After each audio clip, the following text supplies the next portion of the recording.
Before the billions, before Microsoft, before the revolution that turned the world digital, there was just a boy in Seattle with glasses too big for his face and an imagination too vast for the classroom.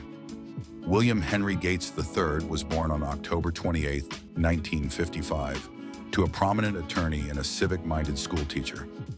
He was privileged in many ways, but what set him apart wasn't wealth, it was hunger, an unrelenting thirst to understand how the world worked. As a child, Gates was obsessed with reading encyclopedias.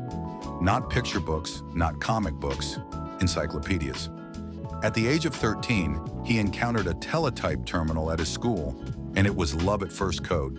While his peers played sports, Bill wrote his first software program, a game of tic-tac-toe that allowed users to play against the computer. But it wasn't about games, it was about control. The idea that with the right combination of symbols, you could make a machine obey your mind. That idea would soon change everything. Harvard University should have been his final stop. He was brilliant, ambitious, and surrounded by the brightest minds in the world. But Bill saw something others didn't, a revolution on the horizon. When he read an article about the Altair 8800, an early personal computer, he knew this was his chance. He and his childhood friend Paul Allen called the company that made it and boldly claimed they had written software for the machine. They hadn't, but in a matter of weeks, they did. That single move sparked the birth of Microsoft. Dropping out of Harvard, Gates moved with Allen to Albuquerque, New Mexico. They lived lean, working day and night. While competitors saw computers as niche tools for scientists and hobbyists, Gates saw a future where there would be a computer on every desk and in every home. It sounded ridiculous at the time, but Bill Gates wasn't interested in the world as it was. He was building the world as it could be. Bill Gates was not the charismatic showman that Steve Jobs was. He didn't need to be. His power lay in his discipline. In the early days of Microsoft, he memorized employee license plates to keep track of who was working late. He would outthink you, outcode you, and outlast you. He wasn't trying to be liked, he was trying to win. And win he did. By the age of 31, Gates was the youngest self-made billionaire in history.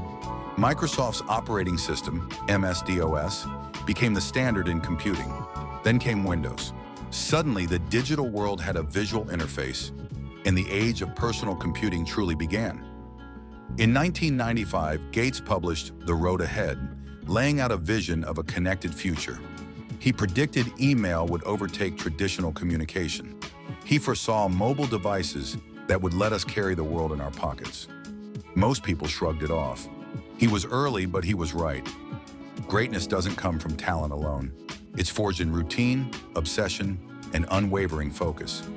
Here are the 3 habits that made Bill Gates one of the most successful innovators in history. 1. Deep focus and ruthless prioritization. Gates was known for his think weeks, 7 days of total isolation, reading research papers, writing notes, and imagining the future. No distractions, just deep work. This ability to cut through noise and focus on what mattered most allowed him to stay 5 steps ahead of the industry.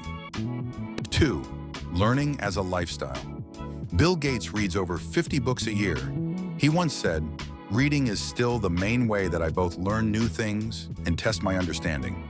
He viewed his mind as a system that had to be constantly upgraded. Curiosity wasn't a trait, it was a discipline. 3.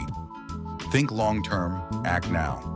Gates always made decisions based on what would be true 5 or 10 years from now, not tomorrow. But he paired that long-term vision with immediate action. Whether launching Windows or pivoting Microsoft to the internet age, he never sat still for too long. In 2008, Gates shocked the world by stepping down from his full-time role at Microsoft to focus on philanthropy. Together with his then-wife Melinda, he formed the Bill and Melinda Gates Foundation, the largest private foundation in the world. From fighting malaria to improving global education and sanitation, Gates redirected his intellect and resources to uplift humanity.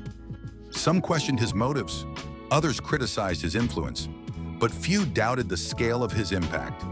As of today, the foundation has given away over $60 billion in grants, and Gates continues to devote his time to solving the most complex challenges of our time: climate change, pandemics, and inequality.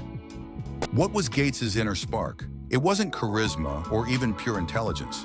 It was compulsion, a builder's mindset, the need to solve, to tinker, to improve.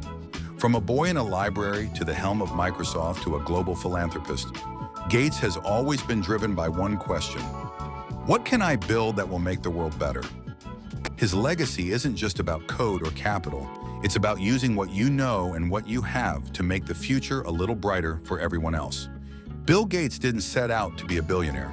He set out to write code, to build something meaningful, and in doing so, he rewrote the rules of an entire world. What part of Bill Gates' journey speaks to you most? Was it his obsession with learning, his focus, his transformation from technologist to humanitarian? Let us know in the comments and subscribe for more stories of visionaries who redefine success.